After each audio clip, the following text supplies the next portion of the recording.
Oh, hey, what's going on? It's Matt. MPTV, 20 weeks in the can. This is week 21, and we thought what better thing to do than to have a highlight session.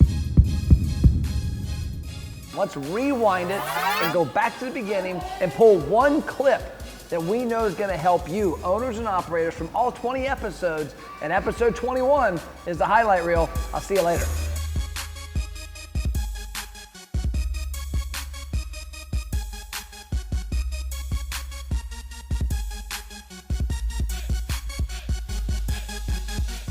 There is a fear attached with meeting people you've never met before.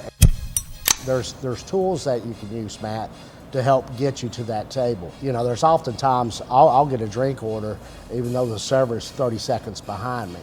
And again, it just gives me an opportunity to relate to the guest, to introduce myself, and to show appreciation. Every single thing that comes out of the kitchen, you know, we have an opportunity to take a nice picture of it. What you post consistently on Facebook and Instagram and in your stories, it pops. Thank you. Tell me who's doing it, how you incorporate it in your day, and how you're so consistent, because I see restaurants will do Facebook and Instagram for 2 weeks and they disappear for a month. Well, because I still have a restaurant, so I still need to do marketing. Yeah. And the marketing is really the food that we create every single dish that comes out of here. So really, we take that dish and we take a nice picture of it. Okay, that's not hard. Exactly. And every single thing that comes out of the kitchen, you know, we have an opportunity to take a nice picture of it. Really, at the end of the day, I market because that's what I'm passionate about, my restaurant, my food. They're gonna go somewhere else. Yeah. People's loyalty and their commitment to you really is only as good as their last interaction with you. There's a lot of people out here in this area trying to get a piece of this business, trying to get somebody else's business. I mean, I've got a restaurant across the street that serves lunch. You know, we've got a Starbucks around the corner. They've been around the corner this whole time. But if I don't make sure that, you know, I'm taking care of the customer or my staff is taking care of the customer, they're gonna go somewhere else. Yeah. And they can go anywhere, but they choose to come in here. Most of the concepts are near each other. We didn't have an opportunity to open 12 Skylines all in the east side of Cincinnati. We didn't have an opportunity to do the same with a Butterbees or Tendertown. So we looked at the area that we were in on the east side of Cincinnati, mostly in Brown and Claremont County, and we saw opportunities to serve guests and serve them well. Is we take any allergies very serious, so we change our gloves. So if you have gluten-free, do vegan pizza. All you have to do is ask. Sometimes we forget to ask, but we'll change our gloves. We cut all the pizzas with fresh utensils. That way, if there's any allergies or any ideas where people want to stay away from gluten, then we take care of them. There's one, he's a young kid, probably 13, I'm gonna guess. He comes in, he has a severe dairy allergy. He comes in probably twice a week. And we didn't know much about it at the time, never even thought about a dairy allergy before. So we take his pizza, we go right into the cooler, and we make his pizza in the cooler. So it's no chance it can touch any cheese or any dairy products. So, and he comes twice a week at least. It's hilarious. I enjoy the fact that we can make people happy that have issues when they go out to eat. I have a go-to order when I go to certain restaurants. Yeah. And if they don't have that go-to order, sometimes I'd rather just not, even if it's just a beverage, sometimes I'd rather not have the entire meal, right? And sometimes it might sound picky, but you're going to a restaurant, you're going to a business for a certain experience. Yeah. And when you can't get that experience, whether it be service, whether it be food, whether it be standards, you're really failing as a business. So I'm not saying, hey, it's your first day, try 20. Yeah. You know what I mean? But That would be great. Yeah, right. But they want to. It's kind of like a salesman selling something that they've never used before. You know what I mean? And even when it down to like the molecular level of being a server or something like that, you're selling something. Yeah. And public speaking, like back when I was in college, public speaking is, I noticed that the stuff I know the most about is the easiest to talk about. The stuff that you're familiar with, you can talk to anyone about, just like a conversation. So when they get back there, we tell them everything about what's going on. We tell them about what's in the stuff that, what's in the blends that we're putting in there, and we will have them try some, but a lot of it's curiosity. They're like, I want to try this. And they will, and they're like, oh, this is awesome, or this isn't so great, because we're always honest with them. If there's some that I don't even like, but some others do. So it's a lot of curiosity and people just wanting to up that, wanting to have that kind of like knowledge for themselves, which is really cool. You got to get back to the basics, but I also think it's just being in your stores, and setting a precedent that, like if I come in my store right now and they're backed up and they need some help, they know that I'm going to jump in and help them, and you really just have to set that bar and say, hey, here's where we're at. You can't go below that. And I think that, I've done everything in all of our different franchises. I started out, just being a worker, and then being working different shifts, and then I just kind of worked my way up to manager and area manager and so on and so forth. And yeah, I think it's a combination of everything. You got to know what to talk about in your business. If I don't know how to do something, how can I tell my employee to do it? Yep. And then I think the managers appreciate that you are not micromanaging them over top of them all the time. You're there to provide them leadership. You're always available to help them, but they want to be able to feel like they can do the job, and then you meet with them on a regular basis to do checkups and that sort of thing. You already have a system, but sometimes relying solely on that system can really hurt you. We have one concept where it is basically, we've always done it this way, and that's how it's going to be. And in my opinion, that's one of the most detrimental things, to business and to expansion and growth. And so we've been able to kind of harness some other procedures and some other philosophies within the other concepts to bring them into this concept, and just try to grow our location as a one-off. Right now, given current time frame, definitely third-party ordering and online ordering.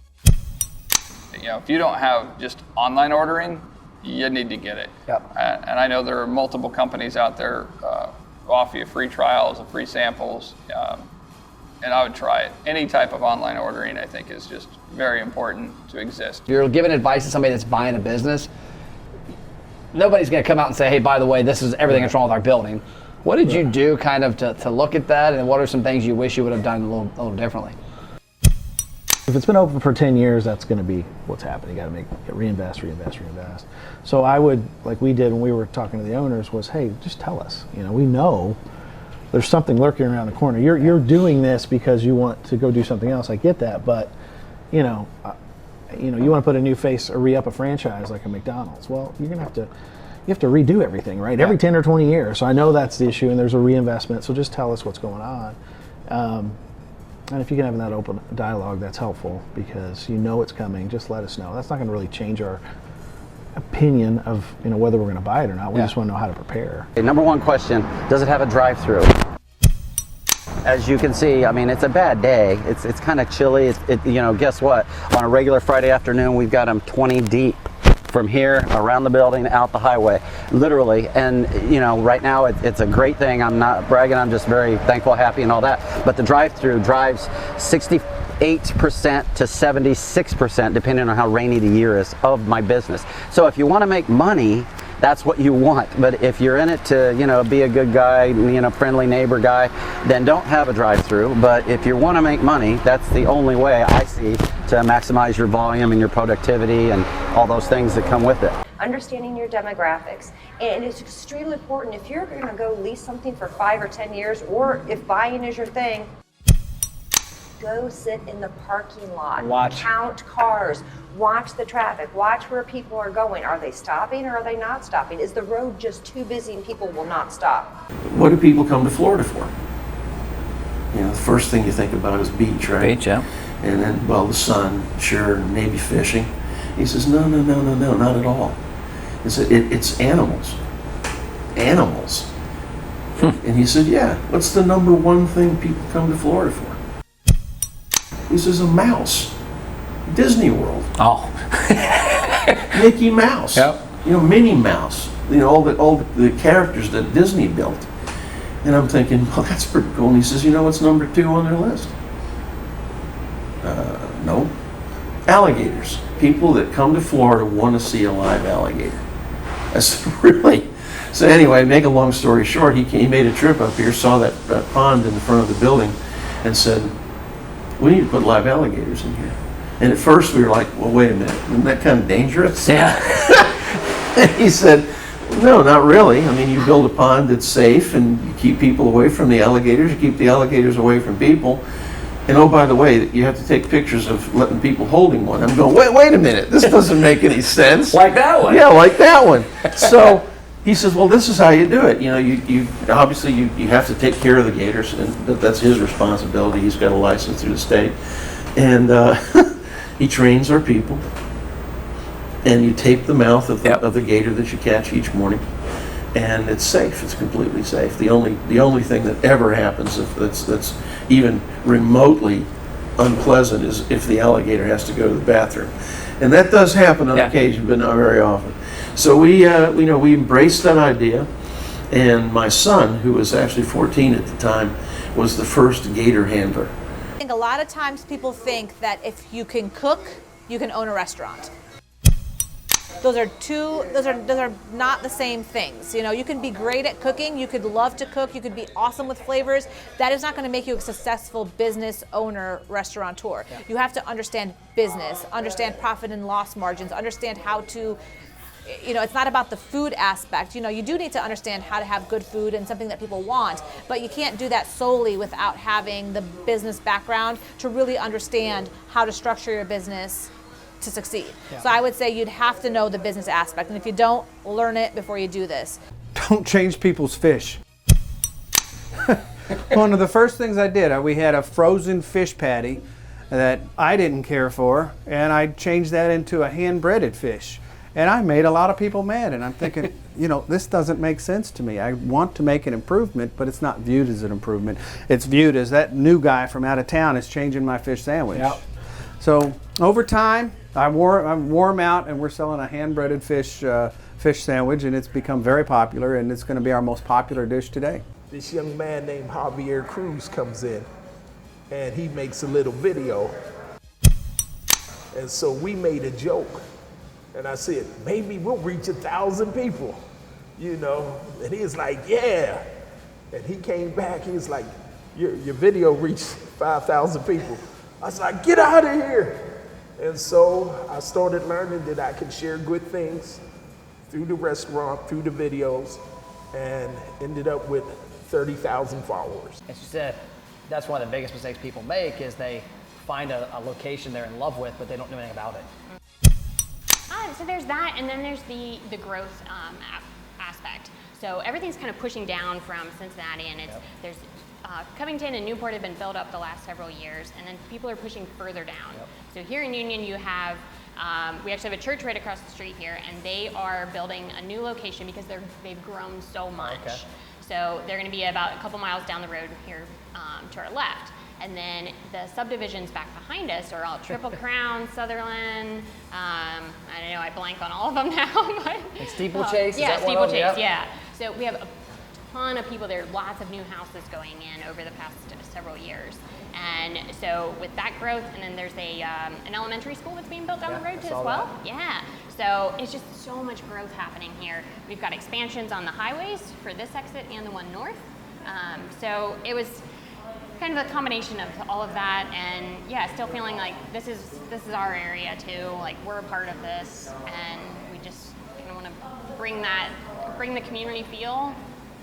And we thought the best way was actually with a coffee shop. Either they were an absentee owner or they were what we call Ostrich Management. Was you just go hide from your stores, you buy them and you hide from them, which is very unsuccessful. Yeah. But sometimes when people buy a restaurant and they get in a situation where they're overwhelmed and they don't know how to deal with it and it is challenging, what they'll sometimes tend to do is they just tend to Ostrich Management, kind of hide from it, not go there as often. And then the employees learn you're not coming here, which means to them you don't care, which means that's how they start to conduct themselves with the customer. It just gives snowballs. But